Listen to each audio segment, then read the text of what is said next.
talked a lot on our show about why it is important to promote women in STEM fields. That's science, technology, engineering, and math. We've spoken to Canada's Science Minister, Kirsty Duncan, about it. We've done numerous segments with our colleague, Chris Abel, about it. And this evening, we are delighted to welcome Doina Onchel from VOLUTIon. So welcome to What She Said. Thanks for having me. So tell us about your non-profit.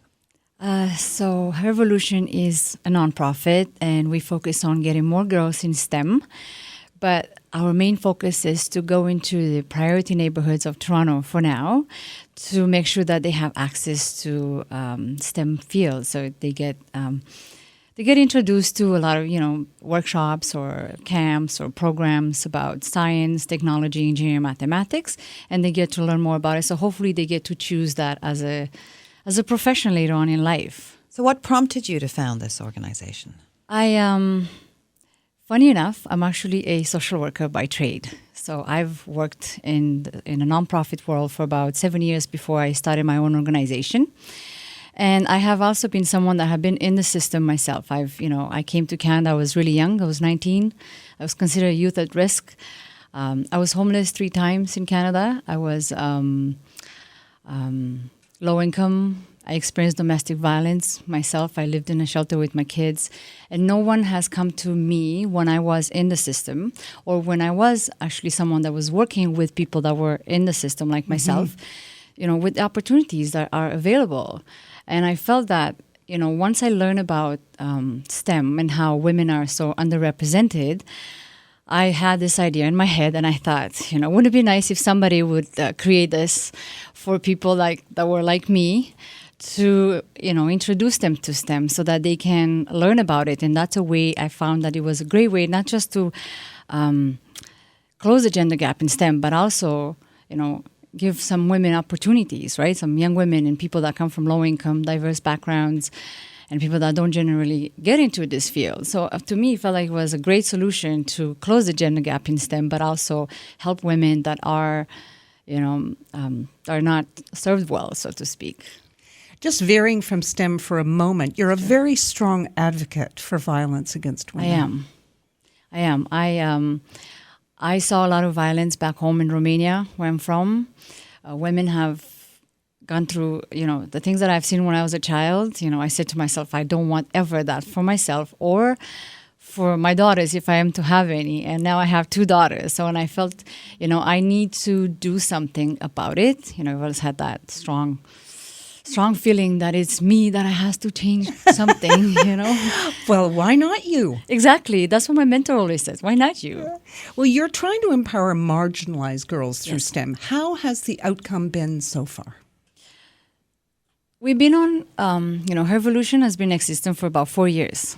And within this 4 years, with very limited funds and very limited resources, it's just the support of some other women in STEM, we impacted over 2,000 kids so far. We've done workshops, we've done camps, and we have one of our biggest supporters is actually Salesforce, and we do a camp with them every summer to help 20 to 30 young women to learn about STEM, about coding, and learn about technology in a very fun way. But also, the programs that we run, they are in the community where nobody wants to go. So we go into the priority neighborhoods, and we make sure that, kids there have access to these workshops. And we bring as much as we can, and we like to partner with as many, STEM corporations, some businesses to get into, come in and give back because it's so important.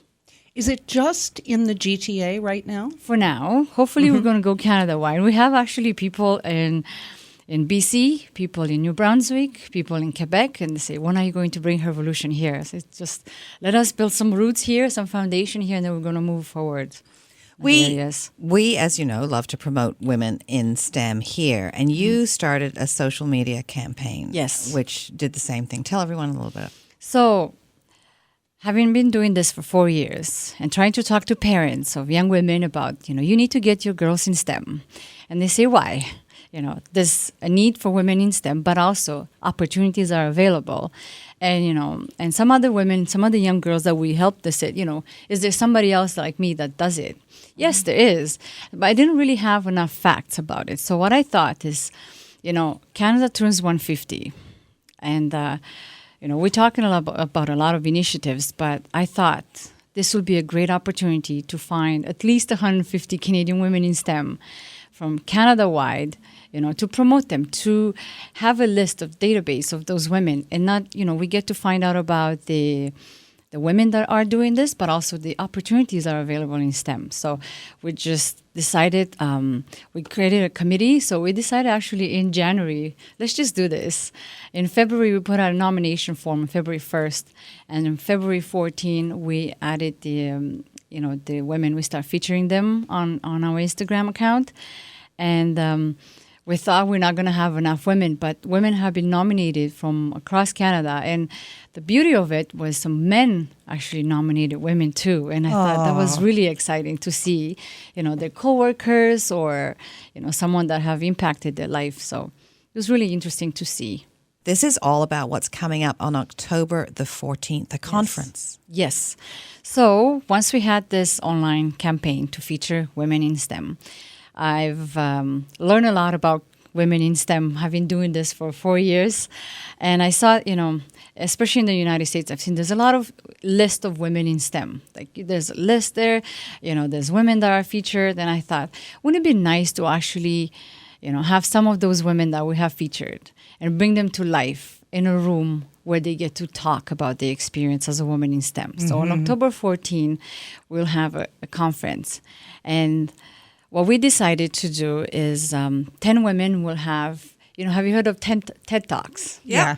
So we thought, let's just create some STEM Talks. So for 15 minutes, each woman will have, the opportunity to talk about her experience, how she got into STEM, what kept her there, because it's very important to understand why do women stay there and how do we help other women, learn that they can actually stay in STEM. And some advice that they have for the young generation, the women to get in STEM, but also for the industry at large. Like, what, as a woman in STEM that you have been there for a while, what advice do you have for the industry to help promote diversity and also, include more women in STEM? And how do we keep them there? So I'm sure they have a lot of things to say. And then the panel will be about 5 women, and those 5 women, the panel discussion will be directed by the audience. So the audience will get the chance to ask the questions. Who's welcome to attend?